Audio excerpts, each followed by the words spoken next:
이렇게 늘 죽을 때까지 늘 부담인 것 같아요. 설교라고 하는 게 준비하는 과정도 굉장히 어렵지만 끝나고 난 다음에 오는 그 뭐라 그럴까요? 마음속에 깊은 부담감이라는 게 있잖아요, 그렇죠? 아마 우리가 죽을 때까지 건 감당해야 될 부분들이 아닌가 이 생각이 듭니다. 마치 운동선수들이 부상을 늘 달고 살지 않습니까? 부상을 안 당하기를 원하지만 부상을 안 당하는 선수는 없지요. 크고 작은 부상을 얻는 것처럼 우리가 설교 끝나고 난 다음에 오는 굉장히 큰 마음의 어려움들 여러 가지가 있다고 생각합니다.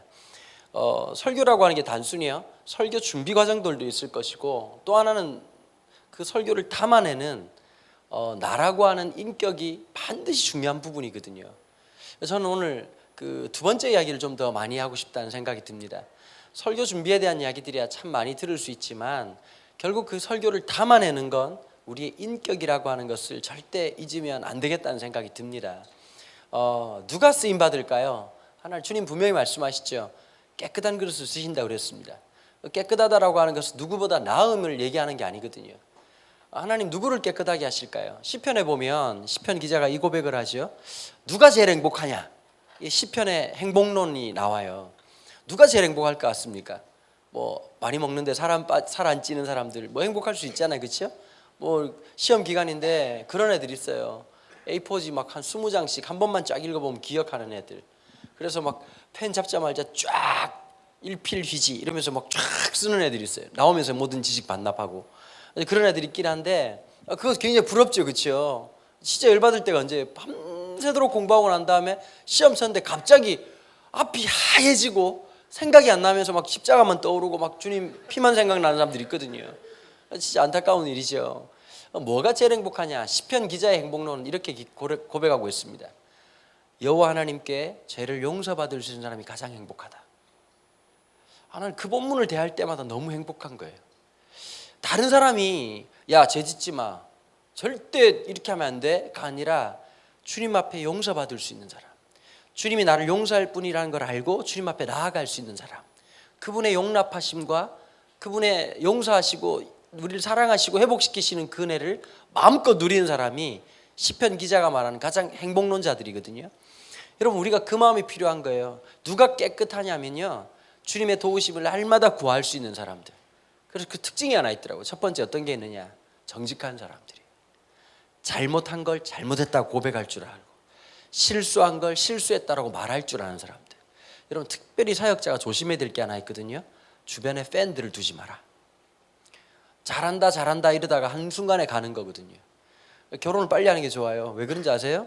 옆에 엄청난 비판자가 한 명 생기거든요. 설교하고 나면 다른 사람들 아무리 좋았다 그래도 아내는 알아요. 남들이 못 보는 걸 알아요. 내가 설교를 일주일 동안 어떻게 준비했는지를 알고 내가 어떤 생각을 가지고 일주일을 살았는지 알기 때문에 제가 다른 사람 거짓말 시켜도 아내 앞에서 거짓말 못 하거든요. 아내가 얘기를 해줘요. 그런데 여러분, 첫 번째 어떻게 하느냐? 사람은 제일 들어야 될 말에 대해서 어떻게 하냐면 제일 안타깝게도 쳐듣질 않습니다. 잘 듣질 않습니다. 그게 제일 억울한 거죠. 여러분, 사역하다 보면 제일 힘든 게 어떤 거예요? 애들이 들어야 될 말은 안 듣고 안 들어도 될 말은 귀신같이 알아듣고 살거든요. 정말 안타깝잖아요. 보면 우리도 똑같은 거예요. 들어야 될 말은 안 듣고 내가 듣고 싶은 말만 듣고 싶어 하는 거예요. 여러분, 교인들에서 제일 피곤한 게 이런 거거든요. 교인들은 뭐하러 오는지 아세요? 많은 분들이 하나님을 말씀을 들으러 온다고 말하지만 설교자를 통해서 자기가 하고 싶은 말을 듣고 싶은 거예요. 그러면 감동받았다고 얘기해요. 너 들었지? 오늘 목사님 말씀하시는 거 들었지? 그 말이 무슨 뜻일까요? 내가 하고 싶은 말을 누군가가 해줬다고 생각하는 거거든요. 여러분, 그게 하나님 말씀일까요? 하나님 말씀 아파요. 하나님 말씀 굉장히 고통스러워요. 그럼 우리도 마찬가지잖아요. 누군가 말해주는 것에 대해서 우리의 삶의 태도나 습관에 대해서 말해주는 사람들이 있어야 되는 거예요. 그걸 가까이 할 때 지혜로운 사람이에요. 그런 사람이 끝까지 쓰임받을 수 있고 오래 갈 수 있는 사람이거든요. 여러분, 여쭙고 싶어요. 한 5년 하시고 그만두실 생각이면 마음껏 하십시오. 한 5년 하시다가 반짝하고 유명해질 수도 있고 5년 하다 그만할 것 같으면 그렇게 하시고요. 주님 앞에 끝까지 쓰임받고 싶다고 하면 여러분들 주변에 정말 나를 위해서 충고를 줄 수 있고 고언을 줄 수 있고 내 삶을 선뜻하게 만들 수 있는 사람들을 만나셔야 되는 거예요. 제가 이런 강의 오면 이제 꼭 들어요. 오늘도 브라이언 보면서 원래 이제 군자는 3일 후에 그 사람을 다시 봐라, 이런 얘기가 있잖아요, 그렇죠? 그래서 제가 보면서 또 느끼는 거예요. 브라이언 내가 또 만났을 때 벌써 우리가 알게 된 지가 꽤 오래됐는데 또 달라지고 또 하나님 앞에서 또 우리가 살아가는 이제 애기 아빠 돼가지고 지금 막 똥기저귀 갈고 막 이러면서 고생하고 있거든요. 참 어려워요. 그러면서 여러 가지 뭐 첫 번째 찬양할 때도 그런 얘기 했었지만 광야 같은 인생을 지나고 났더니 참 신기한 게 있어요. 거기에서 나오는 하나님의 깊은 울림이 있어요. 여러분, 천재들이 있어요. 설교도 천재가 있고 어디나 천재가 있잖아요. 천재의 소리가 절대 못 따라가는 지경이 하나 있습니다. 기쁨의 소리를 절대 못 따라갑니다. 그 기쁨의 소리는 어디서 나올까요? 좌절에서, 광야에서, 내 인생 한계 속에서 나오는 거거든요. 설교라고 하는 게 이래, 와 정말 똑똑하다, 허, 대단한데? 가 아니라 영혼을 체인지, 하나님의 사람으로 바꿔놓는데 하나님께서 뭘 쓰시느냐? 내 영혼의 떨림을 쓰시는 거예요. 하나님의 떨림과 함께 떨릴 줄 아는 사람들, 그런 사람들의 특징이 뭐냐? 날마다 자기 앞에서 예민해지고 민감해지는 거예요. 내 영혼을 볼 줄 아는 거예요. 내 삶을 볼 줄 아는 거예요. 지금 내가 행동하고 생활하는 것이 영혼에게 어떻게 흘러갈 거라는 것에 대한 감각을 잃어버리지 않는 사람들. 여러분, 요리하는 사람이 좀 더러운 물건 만지고 난 다음에 손 안 씻고 요리한다면 그 사람 기본이 안 된 사람이잖아요, 그렇죠? 하나님의 사람도 마찬가지인 거예요. 설교라고 하는 굉장히 거룩한 행위를 하고 있지만 그 거룩한 행위를 담아내는 우리의 삶이라고 하는 것이 전제되지 않고서는 아무 의미가 없다는 거예요. 그래서 우리가 생각하는 거나 말하는 거나 행동하는 것이 굉장히 중요하고요. 주변에 이런 분들을 꼭 두셔야 되는 거예요. 그런 사람만 만나고 오면 나를 추스르게 되고 나를 돌아보게 만들게 되고 내 삶을 정말 도전받게 만드는 사람들. 여러분, 꼭 그런 분들 좀 만나십시오. 정말 책을 많이 읽어서 그분을 볼 때마다 마음속에 책 읽어야지가 아니라 책을 사게 되고 책을 읽게 되고 나누게 되는 사람들. 정말 기도하는 사람들을 보면서 그냥 이런 거잖아요. 말로만 기도하는 게 아니라 그냥 기도가 삶인 사람들 있잖아요. 그런 분들 볼 때마다 마음에 찔림이 되는 사람들. 자기 관리가 탁월해가지고 허투루 시간 안 쓰고, 많은 사역자들이 끝나고 나면 게임하고 뭐 앉아가지고 진짜 열받는 게, 제가 여기 자주 오거든요.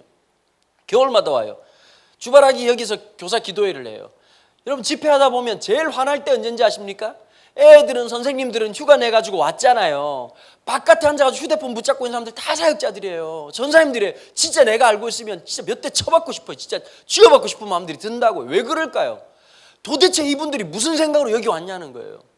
예를 들면 이런 거예요. 내가 피치 못해서 교회 사정이 안 돼가지고 이런 연합수련회 왔다 쳐요. 왔으면 적어도 설교를 해주는 분이 계시고 찬양을 해주는 분이 있어도 내 아이들, 내가 목자가 돼가지고 그 아이들을 위해서 한 사람 한 사람 붙잡고 기도하고 진짜 열정적으로 담아내는 그 마음을 있어야 되는데 그 마음이 없는 거예요. 여러분, 그분이 사역 왜 하는지 모르겠어요. 전 안 했으면 좋겠다는 생각이 진짜 들어요. 그럴 바에야, 갈등할 바에야 하지 말라는 거예요. 제가 그저께 동영상을 하나 봤는데, 그 정트리오라고 아시죠? 우리나라 유명한 그 마에스트로 정부터 시작해가지고 누나들 또 첼로 하시는 분, 바이올린 하시는 분 있잖아요. 정경화 씨가 올해 나이가 7순이세요. 만으로 70이세요.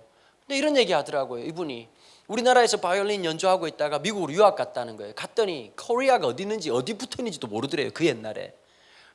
에이지언 보니까 사람들 전부 다 막 이렇게 놀리고 이럴 때잖아요. 그런데 여러분, 진짜 열심히 했는데 무대 위에 딱 올라갔대요. 무대 위에 딱 올라갔는데 오케스트라가 준비되고 딱 준비되어 있는데요.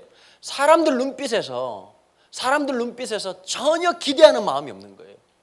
그리고 사람들 눈빛에서 느껴지는 아우라가 있잖아요.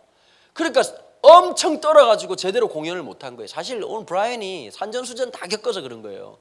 이런 집회는 진짜 힘들거든요. 보면 뭐 이분이 왜 그러냐면 뭐 별의별 때를 다 해봐서 그런 거예요. 뭐 5명 앉아 있고 채플 가가지고 아무도 안 따라하는데 혼자 미친 춤추고 애들은 막 전부 웃고 있고, 그런데도 불구하고 찬양하고 있고. 여러분, 지나보면요, 거기에서 하나님 주시는 근력이 있거든요. 영적인 근력이 있다고요. 근데 그분이 그 얘기 하더라고요. 그 충격적인 그 순간 때문에 어떻게 되냐, 죽으라고 연습했다는 거예요. 지금도 마찬가지래요. 하루 아무리 적어도 11시간 연습을 한대요. 나이 70 되신 어르신이. 많을 땐 14시간.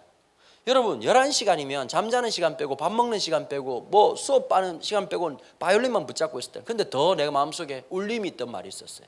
잠잘 때 내일 아침 일어나면 이 곡 연습해야지 하고 가슴 떨리고 잤다는 거예요. 여러분, 저는 이 마음이 들더라고요. 그 말 딱 듣는데 나는 그렇게 사나? 제가 몇 번 그런 적이 있었거든요. 20대 때 로이 존즈 목사님 책을 이렇게 독파를 해갔어요. 로이 존즈 깨기. 로마서 뭐 1권부터 시작해가지고 13권까지 이렇게 쭉 나오잖아요. 그분이 11년 6개월 동안 로마서만 설교하셨거든요. 왜 그러냐니까 이분이 영국 황실 의사 출신이세요. 외과 의사라서 그런지 몰라도 이분이 설교를 어떻게 하시냐, 외과 수술하듯이 하세요. 피부를 잘라내고 그 다음에 안에 하나씩 들어가지고, 심지어 로마서 설교 본문 중에 뭐가 있는지 아십니까? 한 절은 굉장히 많고요, 그러므로가 본문일 때가 있었습니다. 굉장히 깊이 있게 설교를 하셨거든요. 근데 그분 설교를 읽다가 그 막 너무 빠지는 거예요. 그냥 여러분 한번 생각해보세요. 한 500페이지 책을 읽는데 대부분 다가 사람이 질리잖아요. 100페이지 보다가 막 오밀조밀하다가 언제 끝나나 뭐 이러잖아요. 와, 이만큼 남았네 이러잖아요. 그 순간 어땠냐면 책이 넘어가는 줄 모르겠더라고요. 막 넘어가고 있다가 1권을 딱 끝내고 잠을 딱 자는데 가슴이 뛰기 시작하는 거예요. 아, 이거는 어떻게 설교를 하셨을까? 어떻게 말씀하셨을까? 저한테 그런 얘기를 많이 해요. 목사님 설교를 언제부터 생각을 하셨습니까? 사실 저는 이제 그 임우현 목사님보다는 훨씬 집안 환경이나 이런 게 어드밴티지가 많았죠. 목사님이었고 아버지가, 저희 아버님이 그 제가 어릴 때 제일 좋아했던 목사님이 박조준 목사님이셨어요. 우리나라 강해 설교의 1세대가 누구냐니까 박조준 목사님이었어요. 영락교회에 계셨던 목사님이었거든요. 한경직 목사님이 성자로서 유명한 분이었다면 설교에 한 획을 그었던 사람이 누구냐니까 박조준 목사님이셨어요. 그분이 이제 뭐 하여튼 뭐 그 전두환 정권하고의 갈등 때문에 조창기도에 안 가시고 이래가지고 굉장히 고초를 당하시고 어려움을 당하시고 난 다음에 뭐 미국 가시고 여러 가지 있어가 있는데요. 저는 그분 설교를 언제 들었냐니까 초등학교 2학년 때부터 들었어요. 초등학교 2학년 때 아버지가 소니 그 카세트 레코드에 이제 틀면 그 소리를 듣는데 갈라디아 설교가 아직도 기억이 나요. 갈라디아 말씀 한 절 한 절을 이제 들으면서 어릴 때도 그분 설교가 끝나고 나면 가슴이 막 뛰는 거예요. 그러다가 정말 감동스러웠던 게요, 그 어르신이요 설교를 하다가 중간중간에 구원 요청을 하세요. 여러분 어떻게 살고 있느냐고 막 가슴을 뛰게 하는 거예요. 오늘 이 시간 여러분들이 그냥 왔다 갔다 하고 교회 왔다 갔다 하는 인생이 아니라 그리스도 앞에 나아올 수 있겠냐고, 그분, 우리를 용납하시는 그분, 너무너무 가슴이 뛰는 거예요. 제가 초등학교 때 저를 온통 아마 제가 그분 설교를 300편 이상은 들었던 것 같아요. 거의 박조준 목사님하고 똑같이 흉내낼 만큼 가슴 뛰는 게 있었어요. 그 다음에 중학교 딱 올라와가지고 또 다른 목사님들, 그 다음에 이제 고등학교 올라와가지고는 또 박영선 목사님 설교에 또 빠져가지고 막 미친 듯이 듣고, 김서택 목사님, 화정부 목사님, 가슴 뛰는. 여러분 하나 여쭙고 싶어요. 설교자는 설교를 듣고 설교를 준비할 때 가슴 뛰어야 돼요. 그때가 제일 행복해야 돼요. 그래야 설교자예요. 제일 부담스럽지만 가장 영광스러움을 하는 거, 가장 고통스럽고 힘들지만 가슴이 뛰는 거.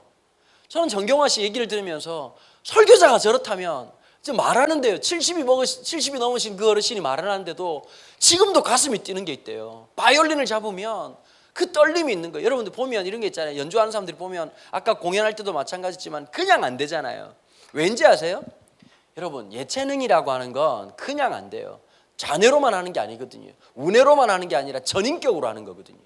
그러니까 거기에 그 곡 한 조 한 조, 그 음 하나하나에 온 신경을 쓰는 것처럼 우리가 그래야 된단 말이에요.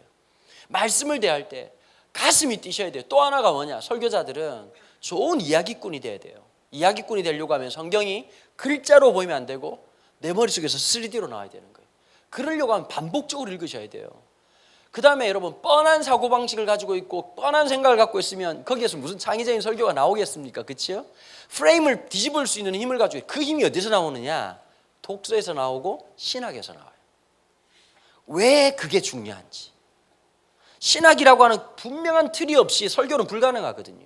말발로 장난치는 것이 아니라 성경이 말하고 있는 처음부터 끝까지 관통하고 있는 그 무언가, 메인 띠임이 뭔지를 정확하게 알고 관통할 수 있는 힘을 가지고 있어야 되거든요. 구속사라고 하는 그 역사 속에서 나타나는 것, 여러분 정통해야 되는 거예요. 우리가 하나님 말씀에 정통해야 되는 거예요. 그 과거의 역사를 오늘로 재해석할 수 있는 힘을 갖기 위해서 시사를 이해할 수 있어야 되고, 역사를 이해할 수 있어야 되고, 인문학적 이해를 가져야 되고, 오늘 가지고서 그 2000년 전 3000년 전 그 이야기가, 그 야곱의 이야기가, 그 요셉의 이야기가 오늘 현재를 살아가는 우리에게 어떤 메시지를 말하고 있는지 우리가 말하고 난 다음에 하나님이 그렇게 말씀하시면 얼마나 좋을까요? 그래, 바로 그 말이야. 그게 바로 설교자라고 하는 거예요. 그러려고 하면 어떤 게 있어야 될까요? 가슴 떨림이 있어야 돼요. 노래 한 곡을 불러도 그런 게 있잖아요. 잘 부른 노래가 아니라 정말 감정을 다 심으면 어떠냐? 그 노래의 화자가 내가 되는 거예요.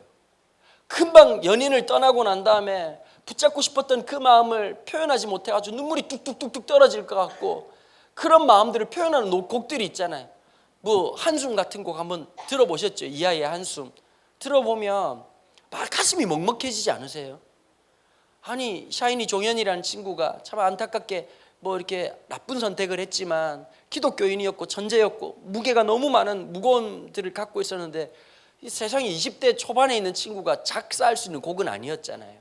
근데 그 노래를 이하이라는 친구가 부르는데 보면 정말 그 마음이 느껴지는 것처럼, 여러분 노래 하나 불러도 그렇게 하는데 설교하면서 하나님의 예체능으로, 하나님의 이게 뭐 종합 예술로 생각해가지고 내 마음과 내 생각과 내 뜻과 모든 것을 다 실어서 할 수 있는 것이 바로 설교자 아니겠어요? 그러기 위해서 자기를 절제하는 연습을 가져야 되는 거예요. 내 감정을 절제하고. 여러분 진짜 위기가 언제 오느냐? 집회 후에 와요. 설교 후에 와요. 설교 끝나고 주일날 저녁에 어떻게 시간을 보내고 있는지 그 시간에서 내가 딱 드러나는 거예요. 여러분 솔직히 제가 보니까 그런 것 같아요. 대부분 사역자들이 이 뭐 휴대폰 중독이잖아요. 꺼놓는 연습하셔야 돼요. 저도 페이스북 하지만 습관적으로 보게 되잖아요. 그렇죠? 꺼놓는 연습하셔야 돼요. 거기에서 좋아요 받는다고 천국 더 가는 거 아니고 주님의 축복 더 받는 거 아니거든요. 더 중요한 게 어떤 거냐 봐야 되는 거예요. 여러분 전 이 생각이 들어요. 지금 내가 말하고 행동하는 게 10년 뒤에 어떤 결과가 있을지를 생각하고 살아가는 것이 영성적 삶이라고 생각해요. 내가 지금 행동하고 생각하는 게 10년 뒤에 어떤 열매를 맺을지를 깨닫고 살아가는 게 영안이에요. 자꾸 막 뭐 봤다 이러고 그러지 말고, 그건 내가 볼 때 문제가 있어요. 시신경에 문제가 있는 거예요. 진짜 중요한 건 뭘까요? 하나님의 역사라고 하는 게요, 어떤 뜻이 있을까요? 제가 볼 때 92%는 하나님께서 이성적으로 얼마든지 판단할 수 있는 힘을 주셔요. 성령 하나님께서 역사하셔서. 그럼 어떻게 될까요? 지금 내가 말하고 행동하는 것이 10년 뒤에 어떤 결과가 있을지를 생각해야 되는 거예요. 제가 운동을 열심히 하는 편이에요. 왜냐하면 늘 젊은 게 아니거든요. 10년 뒤를 생각하고 준비하는 거거든요. 책을 읽는 것도 마찬가지예요. 제가 요즘 참 많이 느껴요. 더 많이 읽어야 되겠다. 왜냐하면 점점 노안이 오니까요, 눈에 피로도가 생겨가지고 옛날에 2권 읽을 수 있을 때 지금 1권을 잘 못 읽어요. 그리고 따라가지를 못해요. 그리고 머릿속에 오래 남지 않아. 사람 하나 이름 외우면, 예전에는 보면 사람들 이름이 다다다 튀어나왔었는데 요즘은 가끔씩 버벅대는 나를 보거든요. 여러분 이런 거잖아요. 중학교 고등학교 때 그 가사 복잡했던 노래들 불러보면 다 기억하고 있는데 지금 노래는 따라 부르려면 쉽지 않죠. 그죠? 똑같은 거예요. 지금을 준비하시라는 거예요. 그래서 여러분 자꾸 드러나려고 하지 말고, 그거 좋은 거 아니에요. 절대 좋은 거 아니에요. 여러분 나무가 아무리 높으면 뭐예요? 뿌리가 안 깊으면 아무 소용이 없는 거잖아요. 자꾸 드러나려고, 하나님이 때를 안 드러나고 싶어도 드러나게 하실 때가 있다고요.